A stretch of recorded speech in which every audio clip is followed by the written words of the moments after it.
모르겠지만 저는 개인적으로 영화를 매우 좋아합니다. 저는 목회자로서 영화라고 하는 매체를 통해서 인간과 사회에 대한 이해를 높이고자 할 때가 있습니다. 같은 영화라도 다큐멘터리하고 상업 영화는 차이가 매우 크지요. 다큐멘터리는 어떤 일련의 사건들에 대해서 감독의 간섭이 없이 벌어진 일 그대로 영상에 담는 것이고, 영화라고 하는 것은 모든 것이 감독의 의도와 지휘 아래에서 진행됩니다. 그래서 모든 장면 하나하나 소품과 조명 그리고 배우의 대사 한마디가 다 연출된 것이지요.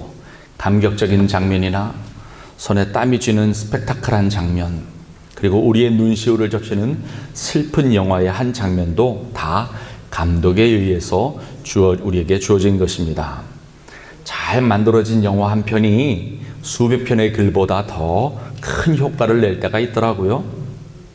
제가 왜 영화를 말씀드리냐 하면, 오늘의 본문 모든 내용들이 사실은 하나님이 전체를 연출하신 기가 막힌 영화의 한 장면 같기 때문입니다.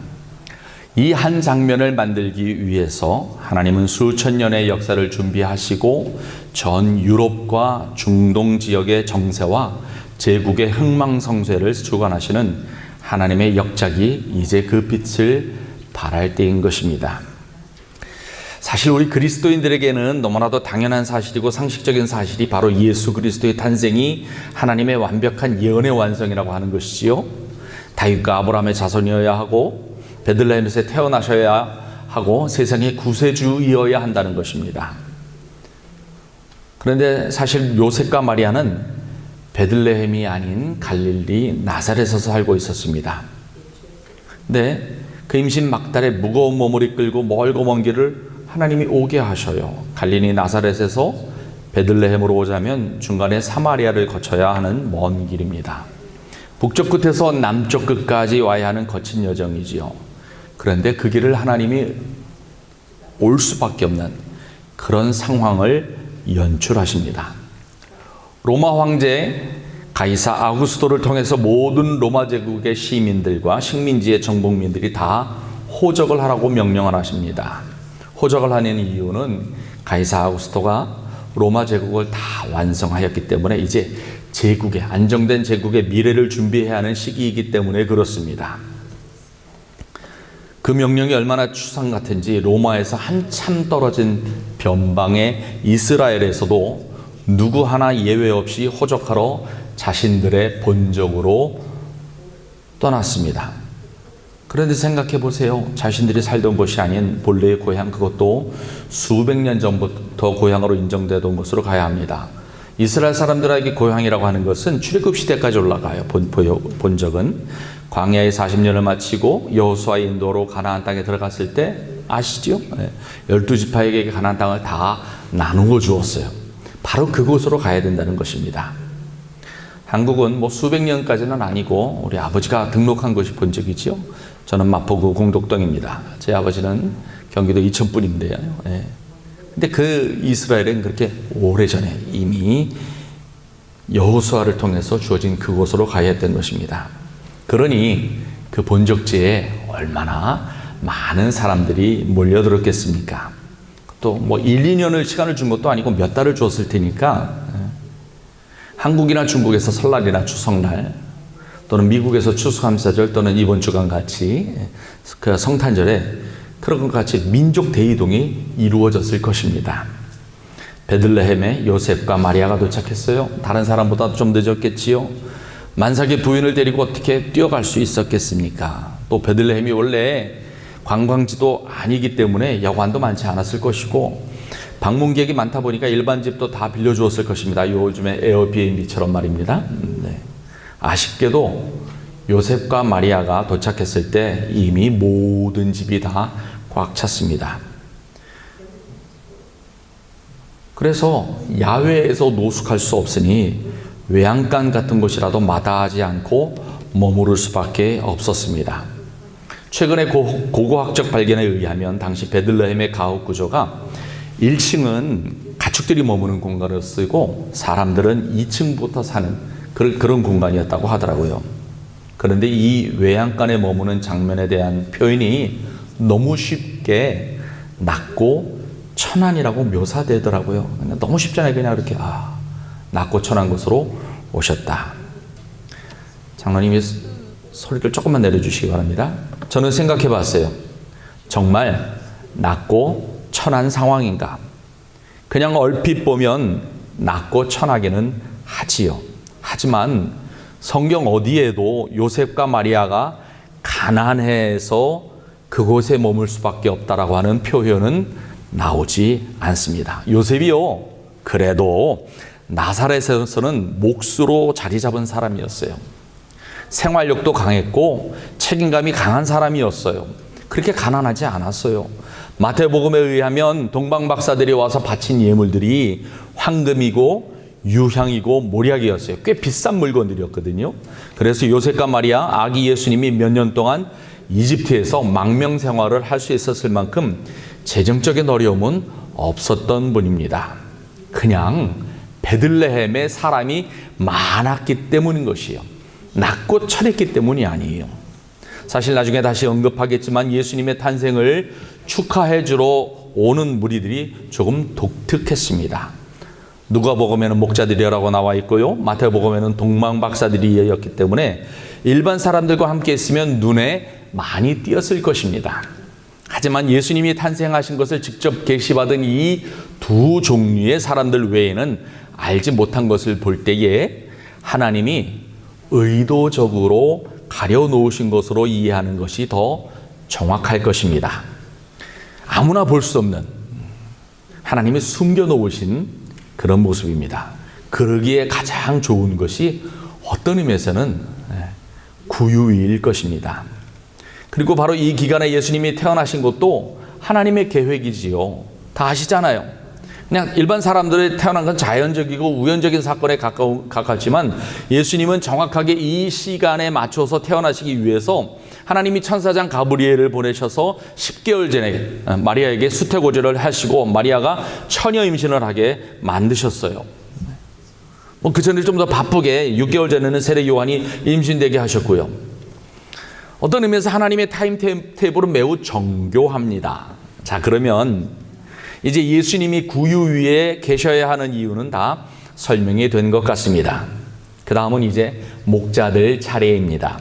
한 번 더 말씀드립니다만 예수님의 탄생 기록에 있어서 아기 예수를 직접 뵙고 축하해 주러 온 축하객들이 절대 소수였다라고 하는 것입니다. 마태복음에는 동방박사 정확하게 몇 명인지 몰라요. 근데 예물의 숫자 때문에 아마 3명일 것이라고 생각되는 그 외국인데, 그리고 누가복음의 목자들 몇 명 많았으면 아마 분명히 누가복음에도 많다는 얘기가 나왔을 거예요.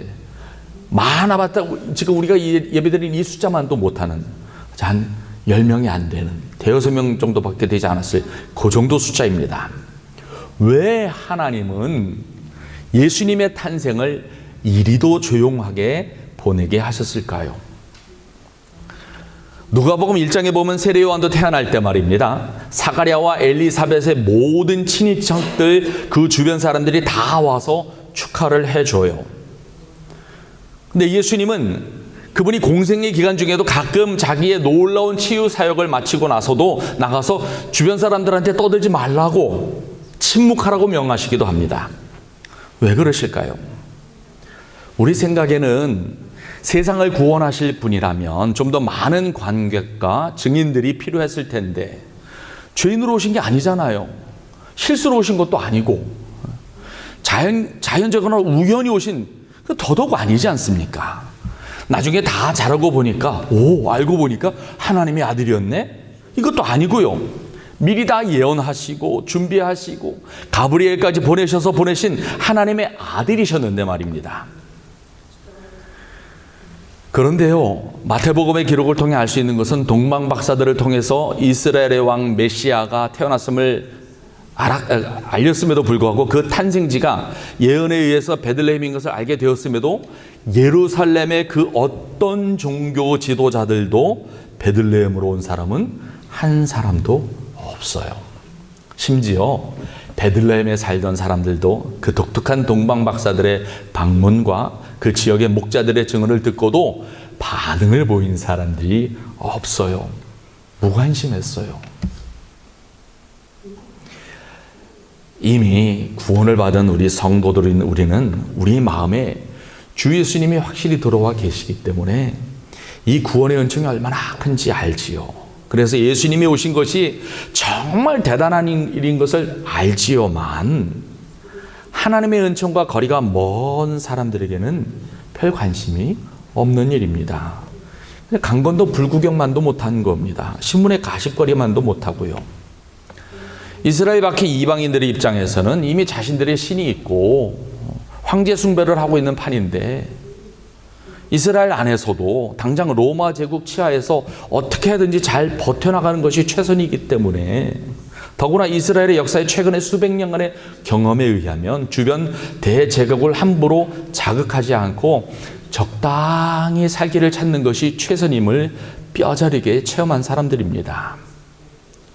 한쪽에서는 메시아가 오셨으면 하는 마음도 있지만 또 다른 한쪽은 당장은 먹고 사는데 문제가 없기 때문에 그럭저럭 적당히 타협하면서 살고 있던 상황입니다. 그래서 동방 박사들이 와서 이스라엘의 왕을 찾아도 누구 하나 긴장하는 사람이 없었어요. 헤롯만 빼고요. 그렇죠? 더구나 당시의 종교 지도자 그룹인 바리새인들, 사두개인들, 율법학자들과 서기관 그룹들은 그냥 적당히 세속 권력과 종교 권력을 혼합해서 잘 먹고 잘 살았거든요. 실제로 예수님이 공생의 사역을 시작했을 때도 예수님께 굴복하기보다는 예수님께 저항하고 예수님을 핍박하지 않았었습니까? 도스토옙스키의 까라마조프가의 형제들 읽었는데도 이렇게 발음이 안 나오네요. 대신문관 내용을 아시지요? 네. 중세시대에 갑자기 부활하신 예수님이 오셨는데 당시에 카톨릭 주교가 파견한 대신문관이 예수님더러 뭐하러 다시 오셔가지고 왜 문제를 일으키냐고, 이 시대는 지금 당신이 필요 없으니까 왔던 곳으로 다시 돌아가라고. 제가 그걸 읽으면서 참 가슴이 아프더라고요. 만약 지금 예수님이 화려하지 않게 다시 오시면 모든 인류가 다 그분을 맞으러 모일까요? 과연 몇 명이나 나갈 것 같아요? 심지어는 교회를 다닌다는 분도 정말 예수님이 오신다 그러면 야, 우리 다 같이 나갑시다 이럴 것 같아요? 아닐 것 같더라고요. 이런 사실을 잘 아시는 하나님은 그래서 예수님이 세상에 태어나실 때에 많은 사람을 초청하지 않으셨어요. 굳이 그러지 않아도 되거든요. 하지만 정말 소수의 사람들, 선택받은 사람들을 통해서 약속된 메시아의 탄생의 증인을 삼으신 것입니다. 보여준 사람은 소수입니다만 동원된 천사는 대단했습니다. 우선 동방으로부터 큰 별 하나를 준비하셨죠. 하늘에 떠 있는 별이라고 하는 게 풍선 준비할 그 정도가 아니잖아요. 그렇죠? 태양 같은 항성 하나를 따로 준비하신 것이잖아요. 그리고 누가복음에 의하면 13절에 호련히 수많은 천군이 그 천사와 함께 하나님을 찬송하였다고 하지요. 하늘의 군대, 천군 천사들이 엄청 많이 동원되었다고 하는 것입니다. 왜 천군이 왔을까요? 당연히 하나님의 아들이 세상에 오셨는데 와서 경호해야 하지요. 사단과 귀신이 역사하지 못하도록 막아줘야 되지요. 그래서 그 당시 베들레헴 주변은 개미 한 마리 접근 못하는 영적인 진공 상태였을 것입니다. 지난 에이펙 때 김해공항에서 트럼프하고 시진핑이 만났을 때 김해공항 근처의 이 경호 수준이 어땠을까요? 상상해 보셨어요? 미국하고 중국 그리고 한국까지. 베들레헴이 그랬을 것입니다. 그 천사들이 목자들에게 전한 말이 무엇입니까? 10절에 보면 보라, 내가 온 백성에게 미칠 큰 기쁨의 좋은 소식을 너희에게 전하노라. 오늘 다윗의 동네에 너희를 위하여 구주가 나셨으니 곧 그리스도 주시니라. 누구에게 말씀하셨다고요? 누가 대상이라고요? 온 백성에게 미칠 큰 소식입니다. 모든 인류이지요. 그래요. 예수님께서는요, 특정한 몇 명, 특별한 이스라엘 백성 같은 선민에게만 구원하러 오신 게 아니에요. 인종과 성별과 신분과 빈부격차 상관없이 모든 사람을 구원하러 오셨어요. 큰 기쁨의 좋은 소식이라고 합니다. 왜냐하면 구원받고 영생 얻기 위해서 넘기 어려운 장벽이 없거든요. 예수님이 다 하신 것 믿기만 하면 돼요. 믿고 나서는 성령님의 도우심으로 성숙해지고 거룩해지면 되고요. 누구나 다 할 수 있는 믿음의 여정입니다. 그래서 큰 기쁨의 좋은 소식이 되는 것입니다. 나아가서 예수 그리스도를 통해 얻은 구원과 영생의 크기와 영향이 감히 세상에서는 상상도 못하는 대단한 것이기 때문에 그렇습니다. 미국의 파워볼 복권이 그것을 받은 것보다도 더 수천 배 더 큰 행운 같은 복이거든요. 이 복음을 전하러 오신 것입니다. 사실 목자들은 조금 얼떨떨했을 것입니다. 그걸 왜 우리한테? 그렇죠? 다른 더 관심 있고 잘 전할 사람들이 있었을 것인데, 그런 일이라면 성경을 더 연구하고 잘 아는 서기관들이나 율법학자들, 바리새인들에게 전하면 반응이 다를 텐데, 아니면 최소한 베들레헴에 사는 지역 유지들이나 장로들에게도 해도 될 텐데 왜 하나님은 목자들을 선택하셨을까요? 어떤 성경학자들은 그 당시의 목자들은 거의 불황자급이다, 불법 이민자 같은 부류다라고 말하기도 합니다. 한국 같으면 태백광산에 있는 그 막장에 있는 사람들처럼. 근데 저는 생각이 좀 달라요. 사실 목자가 그리 촉망받고 돈 많이 버는 직업은 아닙니다. 하지만 성경에서도 하나님과 성도들 사이의 관계를 목자와 양의 관계로 많이 비유하셨지 않습니까? 다윗도 목자로서의 자기 경험을 바탕으로 유명한 시편 23편을 쓰지 않았습니까? 여호와는 나의 목자시니 내게 부족함이 없으리로다. 그렇지요? 목자는 신분이 낮았고 보잘것 없었지만, 잠도 양들과 함께 들판에서 잘 수밖에 없었지만, 그렇지만 양들을 돌보는 그 마음은 하나님이 이스라엘을 돌보는 마음과 비슷한 사람이었던 것입니다. 그리고 하나님이 예수 탄생의 이 기쁜 소식을 전하긴 해야 했지만, 아직 준비가 안 된, 그리고 기뻐하지도 않을 사람들에게는 굳이 알리고 싶어 하지 않으셨어요. 그런데 천군 천사까지 다 보내셔서 온 세상에 울려 퍼질 찬양을 불러야 되는데, 거기에 걸맞는 사람이 바로 양들과 함께 보내는 목자였을 것입니다. 이것은 마치 세계 최고의 요리를 준비하고 그 먹을 대상을 아주 선별한 것과 마찬가지예요. 목자들은 복받은 존재입니다. 그리고 제가 이 본문을 읽고 특이하게 느낀 건 뭐냐면, 이 목자들에게 예수님을 배우고 나서 온 세상에 나가서 전하라 그러지 않으셨어요. 그냥 너희만 보고 알아라. 그래서 그 목자들도 서둘러 베들레헴에 가서 예수님을 뵙고 자기들이 천사를 만난 이야기, 천군의 찬양을 들은 이야기를 알려주고 신이 나서 그냥 자기들끼리 하나님께 영광 돌리고 찬송하며 돌아갔어요. 다시 들판으로 아마 양들 곁으로 갔을 것입니다. 제가 이것을 읽고 묵상을 하면서 준비는 대단한데 결론은 너무 허무한 것 같습니다. 물론 예수님 자신도 이 이후로 30년 동안 자기 자신을 드러내지 않으셨어요. 그분이 어릴 때부터 메시아 되심이 드러냈으면 분명히 소문이 단단히 났을 것입니다. 그러면 무슨 일이 생겼을 가능성이 높아요. 보세요. 마태복음에는 동방 박사들이 왔다 감으로 인해서 베들레헴의 2살 이하의 남자들 아이들이 싹 도륙을 당하지 않았습니까? 어린아기 예수님, 어린이 예수님, 청소년기 예수님을 해코지 하려면 방법은 수도 없이 많았을 것입니다. 그래서 예수님은 30년 동안 잠잠히 계시다가 혜성같이 세례 요한에게 세례를 받으심으로 공생애를 시작하신 것입니다. 자, 그러면 오늘의 결론으로 한번 가보도록 하겠습니다. 제가 오늘 정말 감동된 말씀은 12절입니다. 너희가 가서 강보에 쌓여 구유에 누워있는 아기를 보리니 이것이 너희에게 표적이니라. 하나님이 왜 표적이라고 하는 단어를 썼을까요? 표적이라고 하는 단어는 특별히 신약 성경의 복음서에는 예수님이 하나님의 아들이심과 그리스도 되심의 증거를 강조할 때 쓰는 표현입니다. 사복음서에서 대부분 예수 그리스도에게 적용되고요. 특별히 요한복음에는 두드러지게 강조된 표현입니다. 그렇습니다. 여기 강보에 쌓여 구유에 누인 아기가 방금 목자들이 하늘에서 내려온 천사들에게 들은 기가 막힌 좋은 소식, 복음의 근원임을 알려주고, 비록 아기이긴 하지만 장차 온 인류를 구원하실 분이라고 하는 것을 보여준다는 것을 말합니다.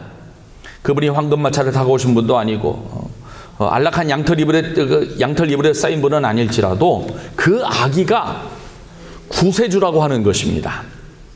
이 표적이라고 하는 표현이 오늘 우리에게 주는 영적인 은혜가 매우 깊습니다. 하나님은요, 강보에 쌓여 구유에 누인 아기를 세상의 구세주로서의 표적으로 만들기 위해서 이 모든 상황을 조절하신 분이십니다. 하나님이 의도하셨어요. 근데 그 의도가 정말 사려가 깊고 배려가 깊이 있는 그런 표적인 것입니다.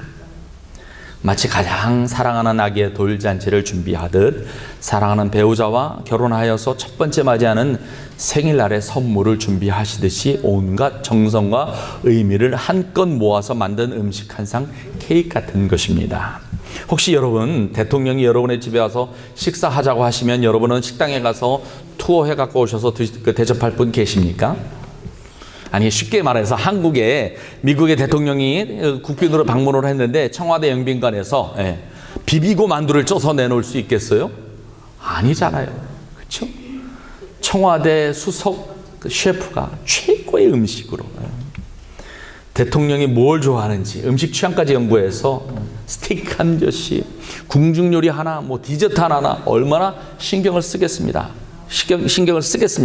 마찬가지예요. 예수님 탄생하신 날의 하이라이트는 천군 천사를 통해 목자들에게 이 기쁜 소식을 전하고 나서 가서 확인하라고 하셨던 그 예수님의 모습입니다. 아까도 말씀드렸듯이 예수님의 탄생을 대중적이고 전 세계에 생중계하는 쇼같이 그렇게 계획하신 하나님이 아니세요. 그렇다고 일단은 한번 해야 되니까 쭉 한번 둘러보시다가 가장 만만한 목자들에게 선심 쓰듯이 툭 던져놓는 그런 것도 아닙니다. 하나님이 아주 섬세하게 그 증인들을 선택하시고 그 증인들에게 걸맞는 모든 것을 맞춤형으로 진행시키신 것입니다. 그냥 우리 예수님이 낮고 천한 모습으로 오신 것을 즐기신 것도 아니고요. 너무 쉽게 예수님이 낮고 천하게 오셨다고 하는데 그렇지 않아요. 제가 낮고 천함의 근원을 찾아보니까 누가복음 1장 그 46절부터 55절까지 보면 엘리사벳을 찾아갔던 마리아가 성령이 충만하여 찬송시를 부른 내용 중에 52절의 후반부에 비천한 자를 높이셨다라고 하는 그런 표현밖에 누가복음 1장 2절에 없더라고요. 그러므로 구유와 강보에 쌓여진 예수님을 낮고 천한으로 표현하는 데는 적합하지 않습니다. 예수님은요, 세상을 구원하실 구세주입니다. 구세주는 하나님을 말해요. 그리스도는 하나님의 구원의 사역자라고 하는 말입니다. 그냥 영웅이 아니에요. 대단한 정치인도 아니고 철학자 정도가 아니에요. 천재를 뛰어넘는 존재입니다. 이미 신적인 존재라고 하는 의미를 포함한 단어입니다. 현대 국가들에게서 대통령은 한 명이지 않습니까? 그렇죠? 대통령은 아무에게나 그런 이름을 쓸 수 있는 그런 단어가 아니에요. 대통령이었다가 파면당하면 아주 어려움을 당하고 있지 않습니까? 아무리가 나이 많든 아무리 나이가 적든 대통령이 되면 모든 것을 자기 마음대로 할 수 있지 않습니까? 권한도 주어지고요. 예수님은 구세주예요. 메시아이고요. 그래서 그렇게 쉽게 낮고 천하다고 하면 안 되는 것입니다. 그런데 왜 강보에 쌓여 구유에 누우셔야 할까요? 그 전에 우리가 확인해야 될 사실이 있습니다. 예수님은 누구를 위해 오셨다고요? 온 인류요. 맞지요? 그럼 그 온 인류를 구원하러 오셨으니까 예수님은 늘 대중과 다수만 상대하시는 분인가요? 그분한테 숫자가 중요한가요? 오늘 몇 명이 예배 드렸는지가 중요한가요? 지난주에 전 세계에서 예배를 드린 기독교인 숫자가 한 25억 명쯤 되었는데 이번 주는 몇 명이 예배를 드리는 것이 중요할까요? 특별히 오늘은 성탄 주일이니까 그래도 전 지구상에서 예배를 드린 사람이 한 2, 3억 명은 더 늘어날 억명은 더 늘어났을 것이고, 예수님이 하늘에서 그 늘어난 그래프를 보시면서 일비하실 그럴 분이십니까? 아니에요. 예수님은 공생기 기간 동안 그러지 않으셨어요. 늘 한 명의 관심을 기울이셨어요. 이름을 불러서 제자를 삼으셨고요. 남들은 다 무시하였던 지극히 작은 자 한 명을 더 귀히 보시는 분이셨어요. 아이들도 온전한 인격체로 존중하셨던 분입니다. 예수님의 비유 중에 중요한 비유가 뭡니까? 잃어버린 한 마리의 어린 양을 찾은 것을 그렇게 기뻐하셨던 분입니다. 우리가 천국에 가면 그 많은 사람, 수도 없이 많으니까 번호로 부르실까요? 아니요. 우리의 이름을 한 사람 한 사람 다 부르실 것입니다. 내가 누군지, 내가 어떻게 살았는지, 어떻게 헌신했는지 일일이 아시고 칭찬하실 분이 예수님이에요. 확실해요. 세상 사람들은 모르겠어요. 하지만 이미 구원받은 성도에는 우리는 그렇게 할 것입니다. 우리는 그 많은 성도들 중에 하나, one of them이 아니에요. 우리는 예수님에게 있어서 나 하나는 너무너무 귀중한 영혼이에요. 예수님이 십자가에 달려 죽으실 때 모든 인류를 위해서 한꺼번에 피를 흘리시고 개개인을 한 뭉텅이로 단체나 대중으로 취급하시는 분이 아니셔요. 가보세요. 천국에 예수님이 분명히 이렇게 말씀하실 거예요. 내가 너를 위하여 십자가에 죽었노라. 믿으십니까? 그래요. 예수님이 바로 세상에 나 때문에 오신 것입니다. 나 살리시려고 십자가에 죽으셨다가 나를 위해서 부활하셨어요. 바로 나 때문에. 목자들에게 하신 말씀 한번 더 들어드릴게요. 무서워하지 말라. 보라, 내가 온 백성에게 미칠 큰 기쁨의 좋은 소식을 너희에게 전하여노라. 누구에게 전했다고요? 너희에게, 목자들에게. 우리가 거기 있었으면, 우리가 여기에 갔으면 월드올프 갈보리 교회 성도는 너희에게라고 분명히 말씀하셨을 것입니다. 구원받은 성도인 우리는 온 백성 중에 한 명이 아닙니다. 내가 포함이 되어야 온 백성이 완성이 되는 것입니다. 지나가다가 천국에 자리 하나 여유가 생겨서 급하게 나를 부르신 그런 게 아닙니다. 우리가 태어나기 전부터 나를 구원하시려고 준비하시고 나를 부르신 것입니다. 여러분, 우리가 예수를 믿을 때, 예수님을 개인의 구세주로 믿었을 때 여러분 혹시 기억하십니까? 하나님이 옆 사람 부를 때 곁들여서 부르신 분 계셔요? 아니에요. 하나님 앞에 구원은 1+1이 아닙니다. 믿음 좋은 내 아내 때문에 난 아무것도 안 해도 천국에 갈 수 있을 것 같아서 구원받은 것이 절대로 아닙니다. 내 부모님이 신앙이 좋았기 때문에 내가 조금 편하게 예수 믿게 된 것 절대 아니에요. 우리 엄마 아빠가 기도 많이 해서 나는 구원받았습니다. 그런 것 아니에요. 착각하지 마세요. 하나님이 누구를 통하면 내가 예수를 제일 잘 믿게 될 것인가를 고려하시고 배려하셔서 내게 믿음이 좋고 기도를 많이 하는 어머니를, 할머니를, 친척을, 친구를 만나게 해주신 것입니다. 그것이 믿어져야 하는 것입니다. 나는 별로인데 내 아내가 믿음이 좋다면, 나는 잘 모르겠는데 우리 남편이 믿음이 좋아서 기도 많이 하니까. 근데 그런 것들은 다 하나님이 주신 복입니다. 누구 때문에? 나 때문에 주신 복. 감사하고 우리가 예수님 안에 있어야 되는 것입니다. 혹시 아직 여러분의 가족들 가운데 주님의 은혜 가운데 들어오지 않는다면 눈물로 기도하시기를 바랍니다. 내게 주어진 생명 구원의 사명이 아직 남아있기 때문에 그렇습니다. 예수님이 강보에 쌓여 구유에 누이신 이유가 바로 이것입니다. 하나님이 그 목자들에게 우선 이 복음을 전하기를 원하셔서 일부러 그렇게 세팅하신 것이에요. 목자들에게 구유는 너무나도 친근한 사물이잖아요. 우리도 같습니다. 잘 생각해 보세요. 하나님이 우리를 부르실 때 기성품 같은, 공장에서 찍어낸 것 같은 그 구원으로, 은혜로 우리를 부르셨나요? 아니에요. 우리 개개인에게 꼭 맞는 구원의 계획을 베푸셨지 않습니까? 기억을 해보셔요. 우리에게 꼭 맞는 복음으로 은혜의 손길로 우리를 부르시지 않았습니까? 나를 찾아오시지 않았나요? 엄마가 가장 사랑하는 아들에게 그 아들이 제일 좋아하는 음식을 차려주듯이 하나님은, 예수님은 나에게 딱 맞는 구원의 은혜를 주셨던 것을 기억하셔야 됩니다. 그리고 우리가 보진 않았지만 1장에 보면, 누가복음 1장에 보면 천사가 사가랴에게 나타나서 세례 요한의 탄생을 알려주었을 때 사가랴가 믿지를 못했어요. 그래서 사가랴가 병어리가 되는 징계를 받았고요. 그때도 천사가 나타나서 그냥 무서워하지 말라고 먼저 다독거렸는데, 여기 목자들도 갑자기 한밤중에 천사가 나타나니 얼마나 무서웠겠습니까? 금방 죽는 줄 알았겠지요. 그래서 천사가 제일 먼저 하는 얘기가 무서워하지 말라고. 그리고 먼저 안심시켰어요. 그런데 이런 기가 막힌 기쁜 소식을 듣고서 사가랴처럼 못 믿고 가보지 않아서 하나님이 의도하신 증인의 사명을 감당하지 않으면 큰 일이잖아요. 음식을 다 준비했는데 와서 먹지 않으면 무슨 소용이 있겠습니까? 그래서 하나님은 그 목자들에게 가장 적합한 솔루션을 제공한 것입니다. 목자들이 보면 딱 알맞은 상황, 그것이 강보에 쌓여 구유에 누인 메시아입니다.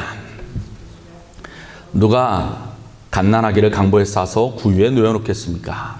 그런데 너무 독특하기 때문에 절대로 놓칠 수 없는 징표입니다. 놀라운 천사를 보고 천군의 찬양을 들은 목자들은 그 아기 예수를 보고 자기들이 들은 모든 복음이 정말 그대로 이루어질 것을 확신했어요. 예수님은 우리에게도 그렇게 다가오십니다. 우리가 절대로 거절할 수 없는 방법으로, 남들에게 적합한 것이 아니라 내 성격과 내 상황에 가장 맞는 방법으로 예수님은 나를 구원하러 오십니다. 내 아내가 믿는 예수가 아니고, 내 부모님이 만난 하나님이 아니고, 내가 직접 나만 홀로 찾아오시는 그런 예수님이십니다.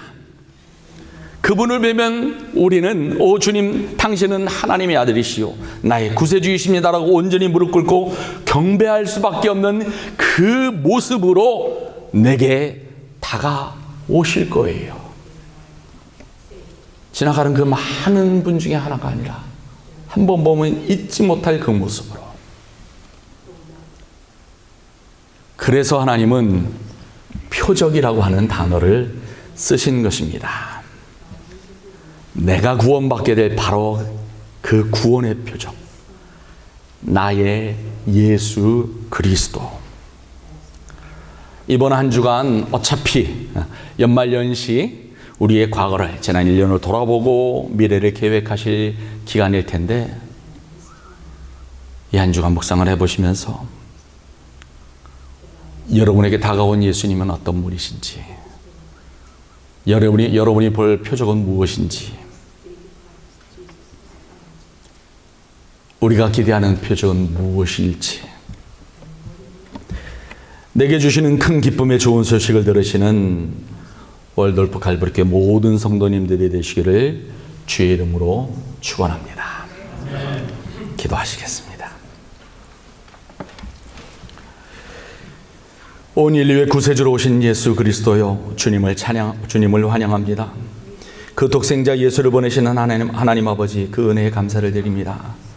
하나님이 예수님을 통해서 전하는 큰 기쁨의 좋은 소식은 온 백성에게 미칠 것입니다. 하지만 우리가 포함되어야 그 온 백성이 완성되는 줄 믿습니다.